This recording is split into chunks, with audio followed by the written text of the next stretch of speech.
Yo creo que una buena pregunta, de todas maneras la pongo aquí a consideración del primer plano, es ¿qué controla el Estado mexicano? Hablábamos de esta cuestión de Mamá Rosa y si los hogares, casa-hogar, tienen los elementos básicos. Está bien que el Estado se preocupe por todo eso, pero al mismo tiempo hoy tenemos una portada del Proceso que dice que tiene una huelga de hambre en una prisión, en el Altiplano concretamente, nos da la aristocracia de la criminalidad.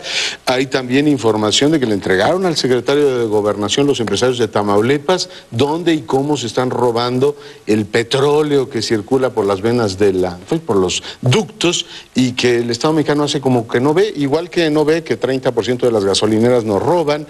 Y, en fin, pongo otro elemento que me sugiere a mí que hay un problema como de prioridades regulatorias o prioridades de atención del Estado.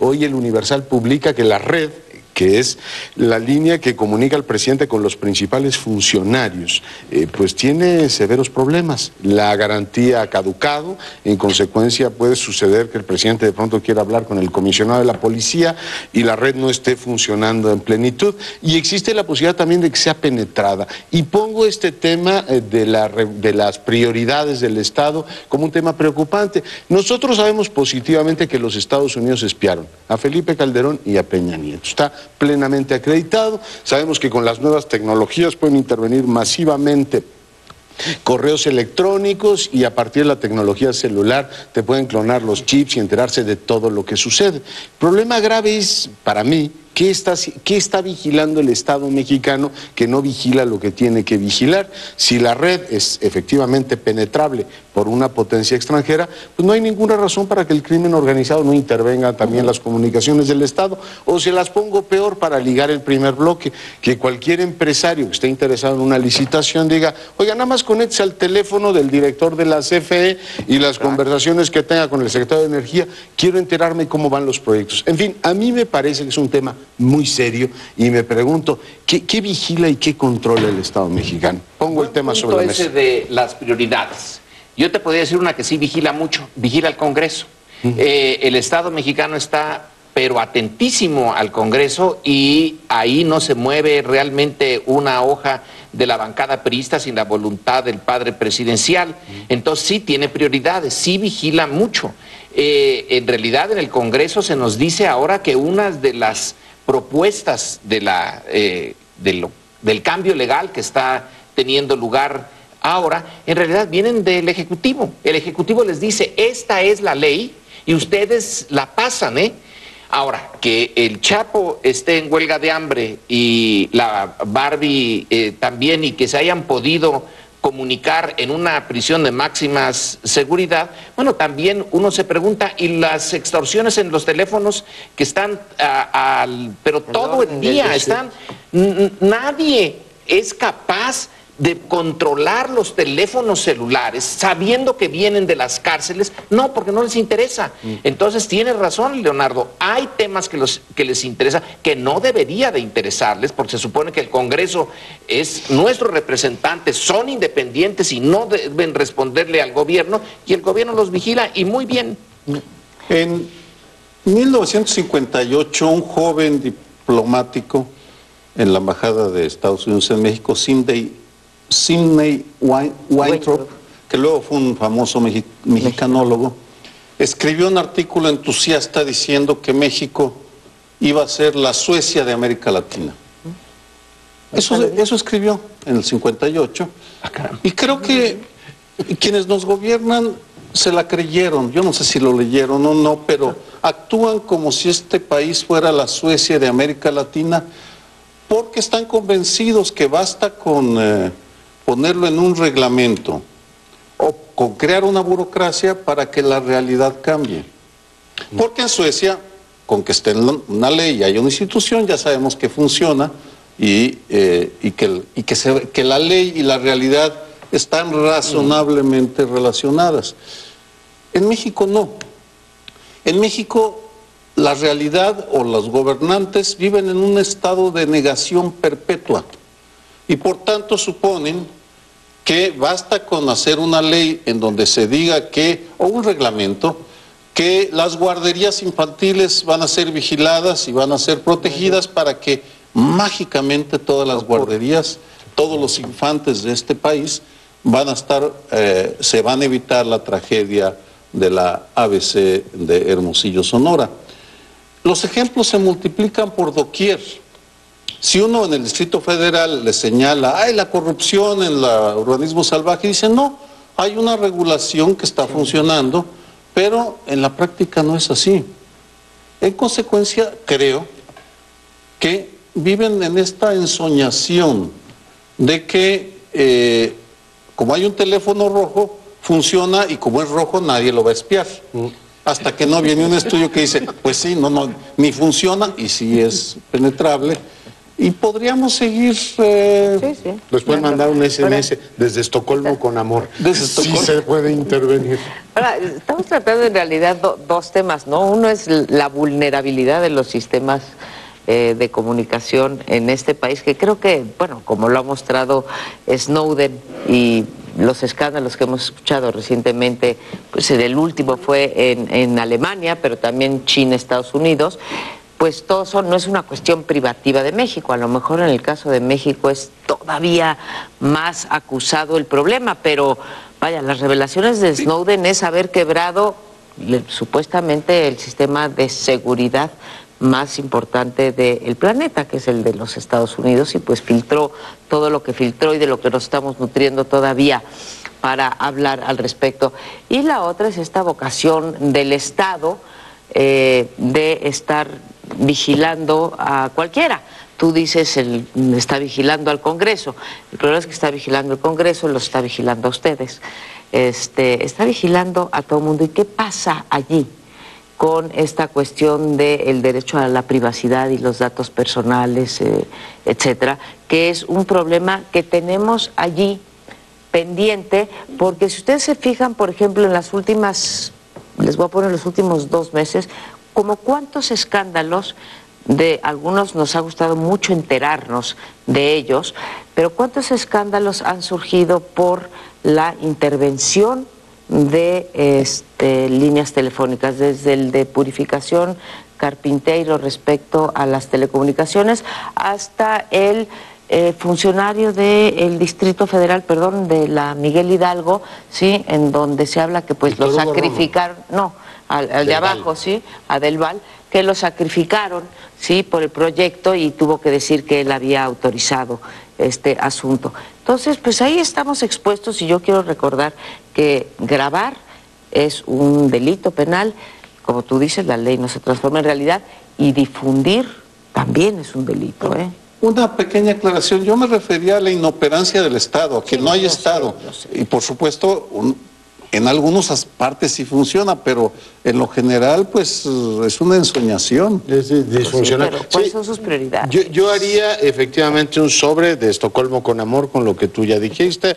No es verdad, cambie usted la ley y la realidad no cambia. El segundo es, recuerde Snowden. Es decir, si el Estado cree que efectivamente no va a tener un Snowden, pues un día todo lo que está haciendo se va a publicar en proceso. Y eso ciertamente, el mensaje que te deja Snowden es, no hagas cosas malas porque terminan sabiéndolas. Es decir, la posibilidad de compactar todo eso. Y la tercera es que despertemos a la NSA, de la NSA con cariño. Hoy lo de la intervención telefónica, María Amparo, sí, pues es de bebé de un día, ¿no? Es decir, eso ya a estas alturas todo el mundo lo supera. Espionaje norteamericano ha demostrado que sigue contemplando la intervención tradicional, como lo acabamos de ver en Alemania, es decir, un topo metido ahí, sacando información de sus socios más queridos, a fortiori con el Estado mexicano de sacar absolutamente todo. Pero lo otro es, con las nuevas tecnologías, pues sacar lo que te dé la gana, sin necesidad de pasar por un juez que te autorice absolutamente, sin ningún control, ni siquiera control del presidente. Es decir, me meto a lo de Alemania, no sabemos si Obama autorizó o no autorizó la operación, pero en los dos casos el asunto es tremendo. Es decir, claro, tú tecnológicamente puedes desde cualquier escritorio de los aparatos de seguridad, tema que tú conoces muy bien, autorizar masivamente intervención de correos electrónicos y por supuesto de llamadas y mensajes. Entonces tú dices, oiga, ¿dónde está el control constitucional y democrático sobre todo eso? Me parece francamente espeluznante. Bueno, pero si se puede controlar todo, entonces ¿por qué la tuta está todavía en plena libertad? Qué buena pregunta. Si se puede controlar todo, se puede controlar todos los teléfonos de la tuta. Se puede saber cuáles son, se puede saber a quién está llamando. una de dos, o son unos inútiles y no lo han hecho, o sí lo controlan y entonces han decidido que mejor no, o que van por él al albergue de la señora Verduzco, porque por eso mandaron al ejército allí, o quién sabe qué, pero a la tuta debería ya, a esas alturas, de tenerse clarita la red de comunicaciones que tiene y que lo está manteniendo libre. Una pregunta en ese mismo sentido. ¿Por qué no van contra los corruptos si tienen la capacidad de identificarlos y de llevarlos a la cárcel? Lo que vemos es una ristra interminable de corruptos que nunca son castigados, sino que son dejados en paz o premiados con otros cargos, porque ese es tal vez uno de los rasgos que más ofenden, que más agreden, la impunidad de la cual disfrutan aquellos que abusan de la posición que tienen. Yo creo que tú mismo te contestas a por qué, pues lo dijiste en el bloque anterior, pues molesta la parcialidad. Usan la información cuando la quieren usar y cuando tienen un blanco que les interesa fregarse por el motivo que sea, porque no votó a favor de la de hidrocarburos, en fin, tú inventa la que quieras, pero entonces lo usan de manera parcial.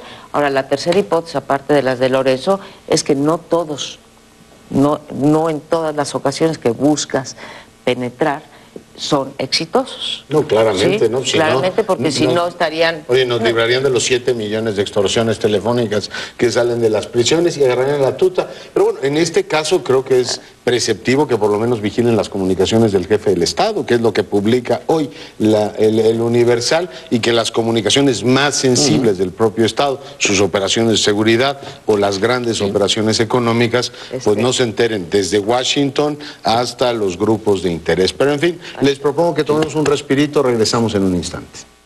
Desde la gigantesca brecha que hay entre la ciudadanía y quienes dicen representarnos. Yo me siento totalmente alienado, en el sentido de ajeno, distante. No, ni les creo, ni me siento representado por quienes están ahora en el Congreso. Ninguno. Pero ahí está de nuevo la contradicción que hemos señalado varias veces. La representación formal es de 63%. Luego de ese 63%, muy pocos se sienten representados, pero al dar su voto están dándole la representación a los partidos. Si no te sientes representado, no votes por ellos, porque al votar le estás dando la representación formal, le estás dando el permiso para que legítimamente tomen estas decisiones. Luego te pueden gustar o no gustar, pero tú ya les diste el permiso para que lo hagan. La Suprema Corte determinó que las declaraciones patrimoniales de servidores públicos solo pueden difundirse con la autorización de este.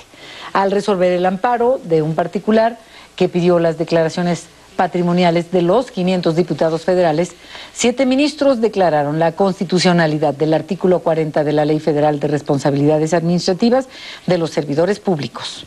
Por más que se le quisiera ver al artículo 40 como el obstáculo para poder tener acceso a esa información, en realidad lo que el artículo 40 ordena es que ésta se dé a conocer si el servidor público así lo acepta. En contra votaron los ministros Juan Silva Mesa y José Ramón Cosío Díaz.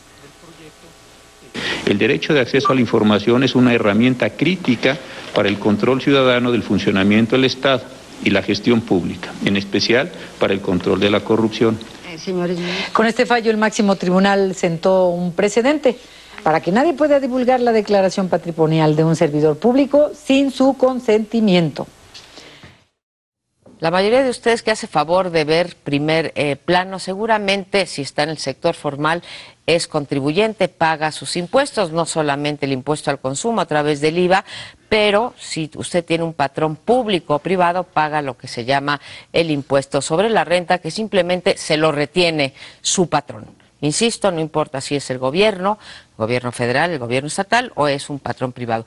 Bueno, pues resulta que tanto los gobiernos, y en el caso del Distrito Federal, pues aquí mismo, los gobiernos locales tienen que retenernos ese impuesto y después se lo entregan a la tesorería de la Federación para que se distribuya y se vaya al gasto. Pues bien, a partir de 2008, no voy a entrar en los tecnicismos, que en realidad va hasta el 2005, se decidió que los gobiernos locales cobraron esos impuestos a sus trabajadores, pero en vez de dárselos a la tesorería de la Federación, decidieron guardárselos. Y los gobiernos y los municipios se quedaron esa cantidad de dinero que no sabemos bien a cuánto asciende, pero va entre los 20,000 y los 40,000 millones de pesos.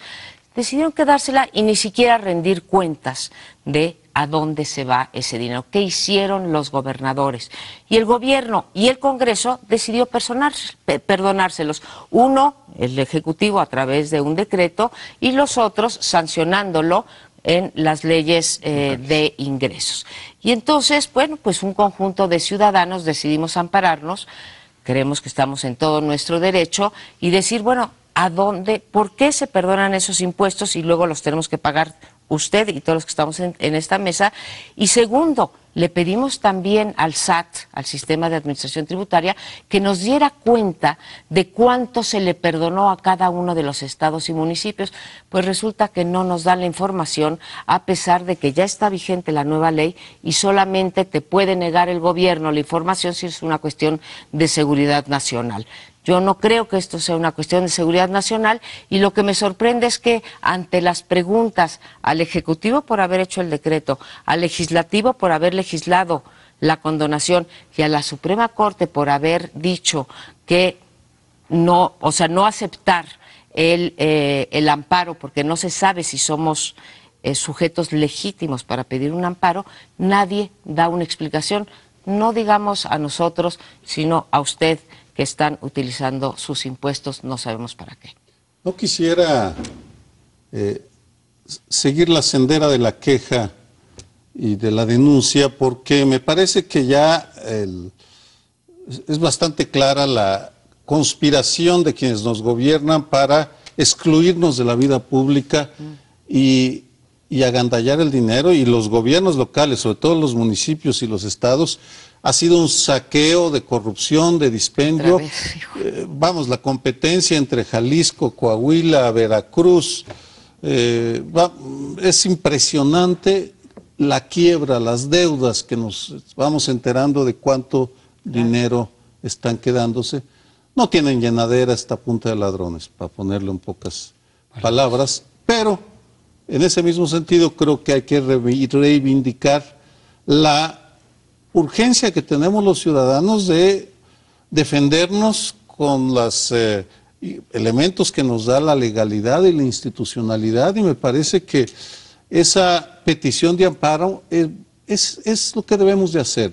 Además de enojarse, criticar a la hora de la comida o la sobremesa, o de venir aquí para un desahogo, hay que ir a lo concreto y exigir que cumplan con su deber de informarnos, de gobernar bien, que para eso les pagamos, y de corregir a aquellos que rompen con lo mínimo de la ética, y en este caso el Ejecutivo, el Legislativo y el Judicial son cómplices o se están solapando a un grupo de gobiernos estatales y municipales que se robaron entre 20 y 40 mil millones de pesos que les quitaron ustedes de sus impuestos. Bueno, yo creo que es muy importante tener claro que este perdón, para decirlo en términos llanos, ¿no?, de impuestos que retuvieron los gobiernos y los estatales y los municipios y que no fueron enterados a la Federación, porque eran impuestos que tenían que haberse enterados a la Tesorería de la Federación, provocaron este amparo que ha sido, bueno, en primer lugar, la primera resolución fue del SAT, que hizo esta condonación. Sí, la condonación. Y el titular del SAT era el que actualmente es un ministro de la Corte, Alfredo Gutiérrez Ortizmena, que es el que está haciendo el planteamiento sin tomar en cuenta que él fue el funcionario que hizo la condonación. Y está haciendo la respuesta a María Marván, la exconsejera presidente del IFE, que concluyó allí, y le está contestando de una manera, bueno, verdaderamente intrincada. Hay un artículo, creo que es de ayer, de Juan Pardinas, en donde reproduce la respuesta, una parte de la respuesta del ministro, que es muy larga, pero donde es verdaderamente intrincado, imposible de entender, no solo para los comunes mortales, sino para los juristas. Hay una serie de enredos.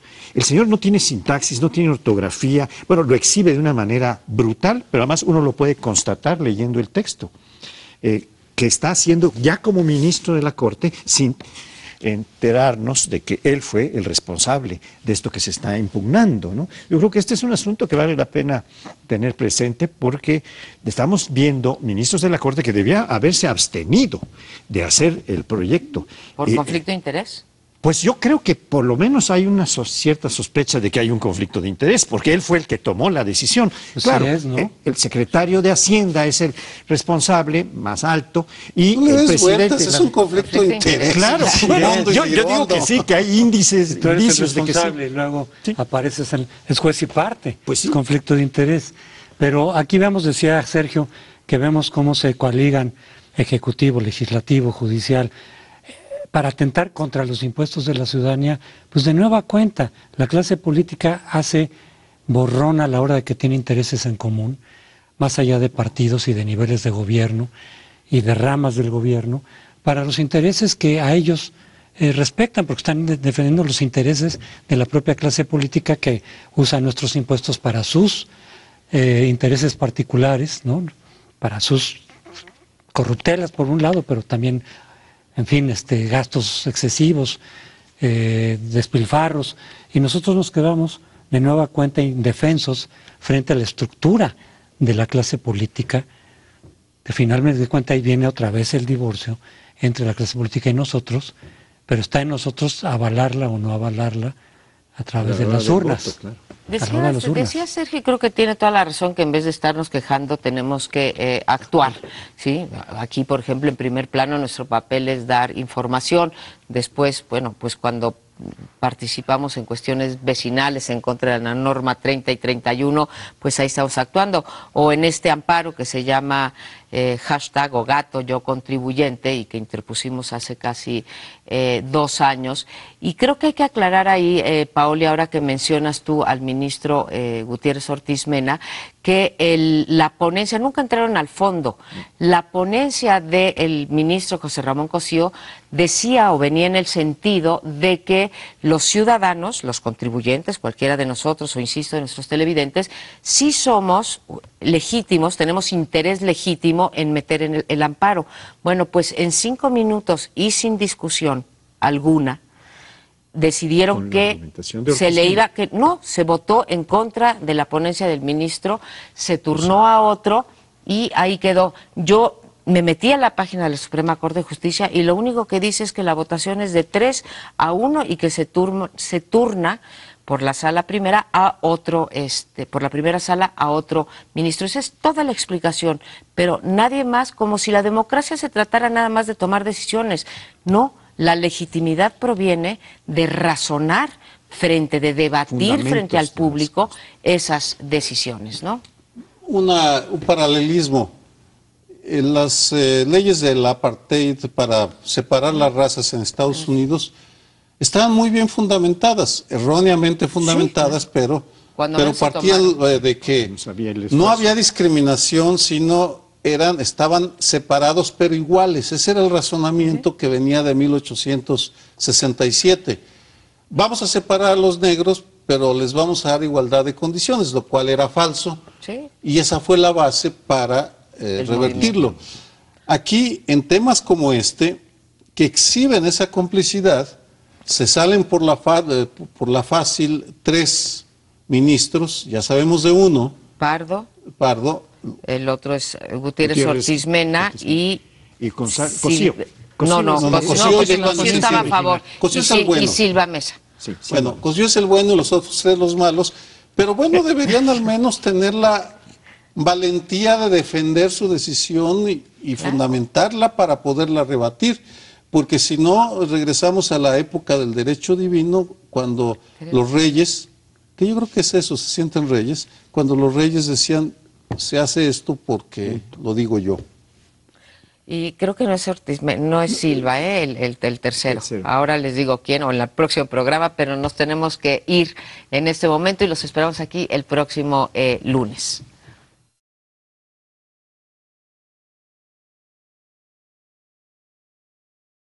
El exmandatario presentó hoy su libro Los retos que enfrentamos, los problemas de México y las políticas para resolverlos. Eso fue lo que dijo el expresidente Felipe Calderón. Ahí lo ven en esta su presentación del libro.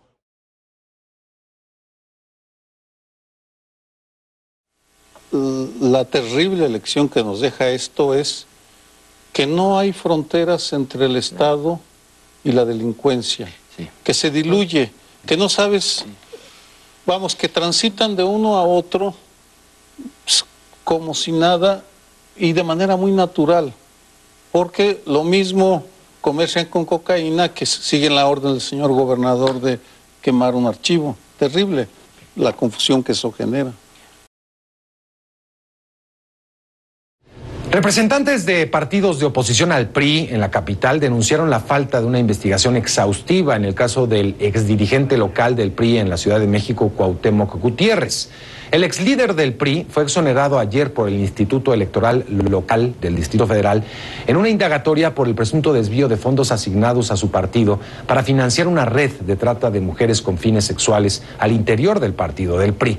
Las mujeres presuntamente ofrecían servicios sexuales a Gutiérrez, que fue separado del cargo tras las acusaciones. Sin embargo, los consejeros del Instituto Electoral Local consideraron que no había suficientes elementos para aprobar estas acusaciones.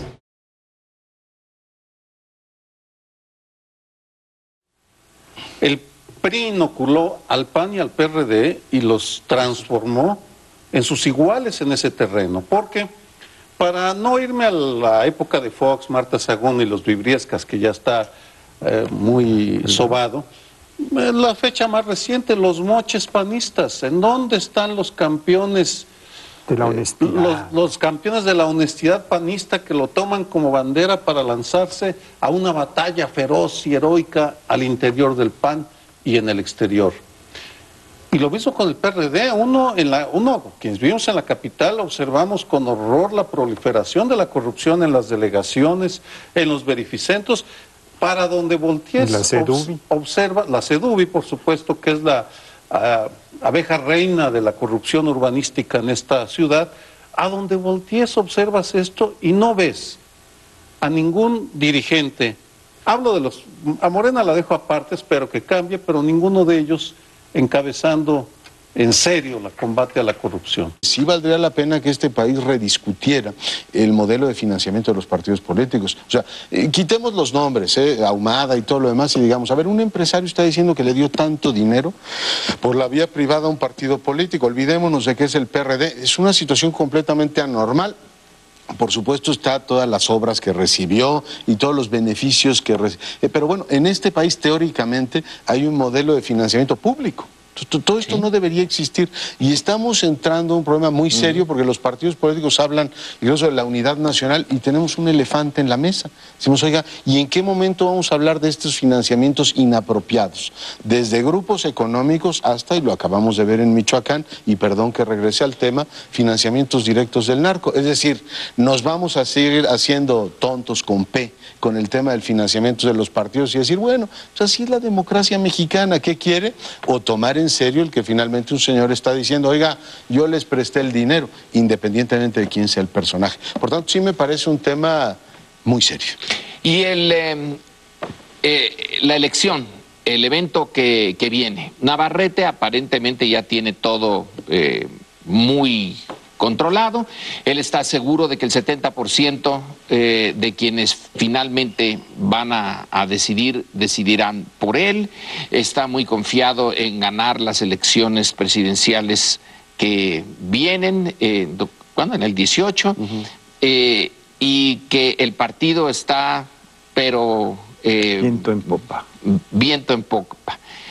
Esto viene en un artículo que apareció ayer en la revista del Reforma. Es una larga entrevista con Navarrete y al lado viene un análisis del electorado del PRD, el especialista que tiene Alejandro Moreno, que tiene Reforma, en donde se ve que hay unas incongruencias interesantes. El PRD como partido apoyó en el Pacto por México la privatización, bueno, no le llaman privatización, sino la transformación del sector energético. Y lo que se ve en los perredistas, los que se dicen perredistas, no la izquierda, no los de Morena, sino los que aceptan que van a votar, que van a ser fieles al PRD, etcétera, que están en desacuerdo con esa política fundamental. O sea que sus dirigentes, esos que van a elegir a Navarrete, no están de acuerdo con una de las políticas centrales, ya no del PRD, sino de México, que es la privatización de los recursos energéticos. Entonces el PRD tiene, dentro de lo que le quede, a lo mejor le queda mucho, quién sabe, vamos a ver en el 2015, y no se lo quite Morena, de todas maneras adentro de él hay una distancia entre dirigentes y bases en una política que es fundamental, que es la energética.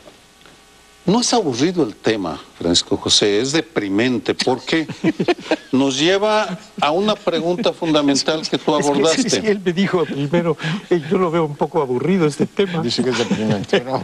Bueno, es aburrido porque lo que voy a decir va a ser, no lo digo solo yo, lo han dicho infinidad de gentes, es lo que pensamos la mayoría. Los partidos no tienen llenadera, parece.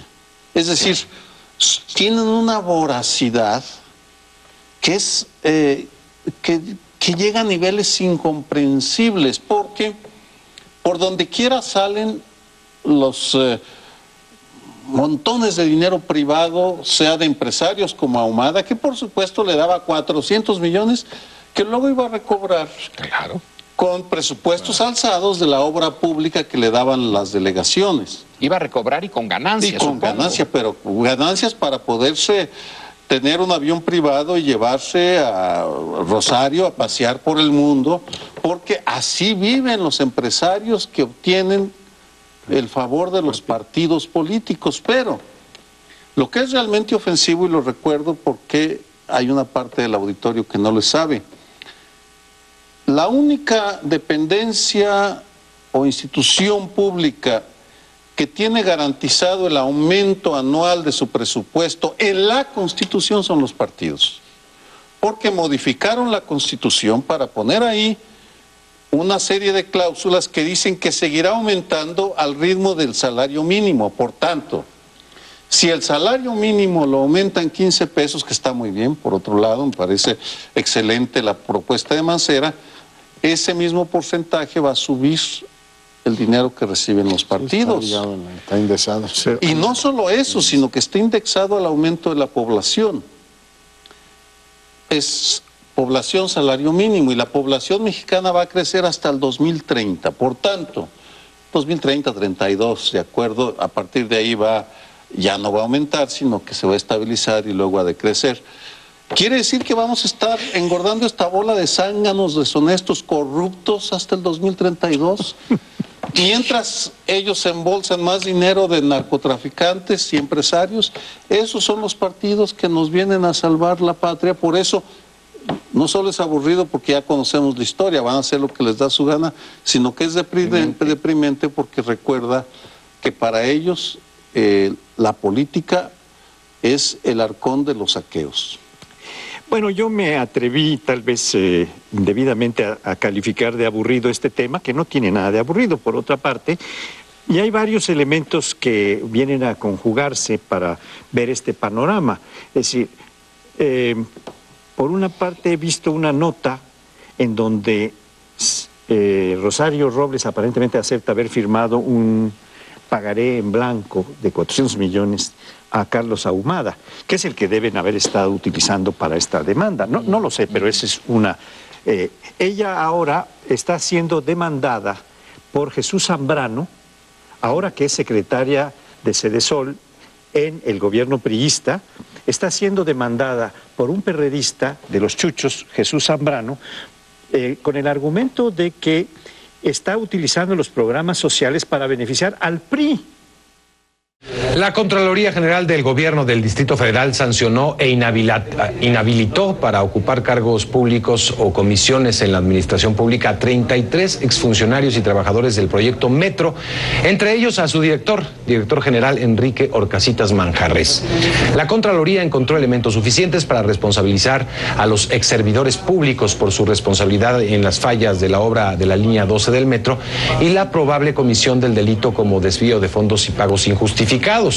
Enrique Orcasitas fue inhabilitado por 20 años para ocupar cargos públicos, mientras que el exdirector de administración, Juan Armando Rodríguez Lara, fue sancionado con 5 años y una multa por casi 3 millones de pesos.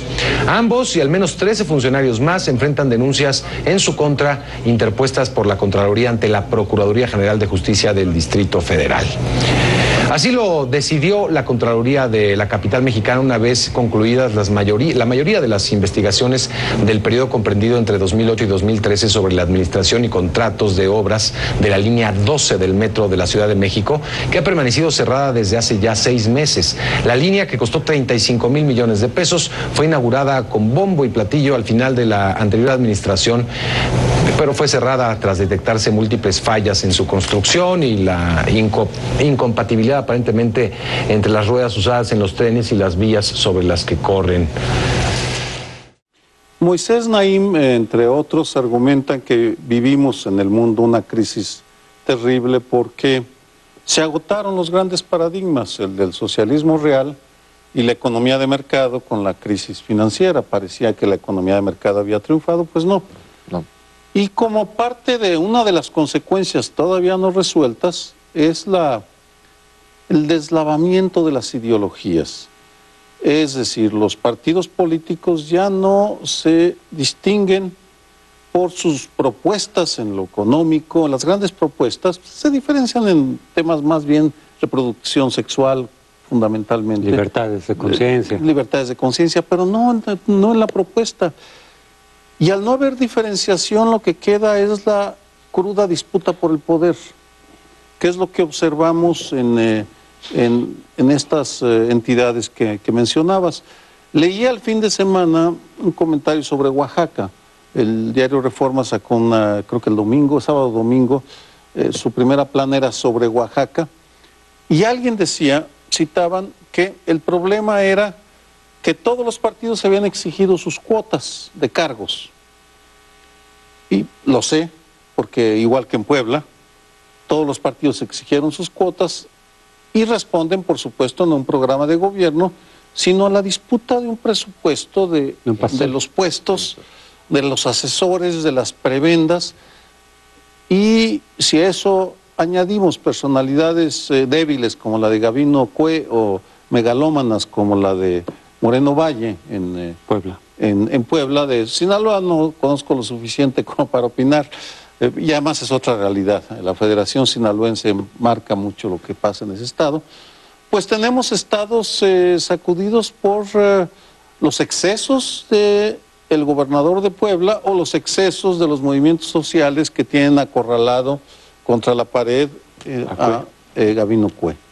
Y en esta misma línea, si a lo mejor era una fantasía, pero lógica, que si sacamos al PRI, ya vamos de ganancia, porque rompemos el círculo de hierro que había creado durante mucho tiempo.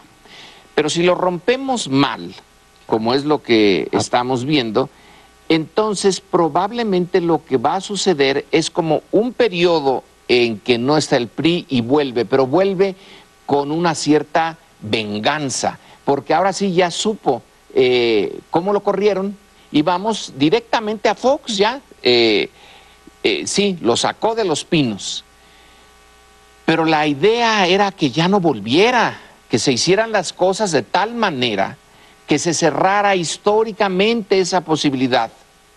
Y lo que hizo fue abrir para que retornara, pero retornara ya con, si ya tenía el colmillo grande, le creció todavía un poco más. Ahora ya sabe cuáles fueron las áreas en donde no se cuidó lo suficiente. Y la tercera ola democrática parece que llegó entonces a México y ¡pum!, quitó al PRI.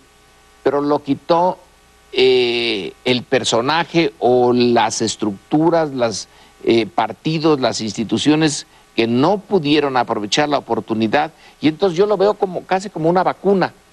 Me pusieron el virus de la oposición, sí se me hinchó un poquito el brazo, quiere decir que durante 1 o 2 sexenios tuve que quedarme relativamente afuera, pero de aquí en adelante vienen los nuevos 71 años.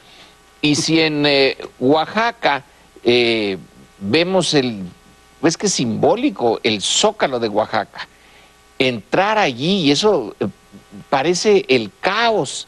Están los que protestan, luego los comerciantes que van a donde van los que protestan, porque no hubieran entrado de esa manera si no estuviera la sección 22. Entonces llega la sección 22, llegan los comerciantes, y aquello da la sensación de que no se sabe a dónde va, no hay un proyecto. Se quitó al PRI sin proyecto. Bueno.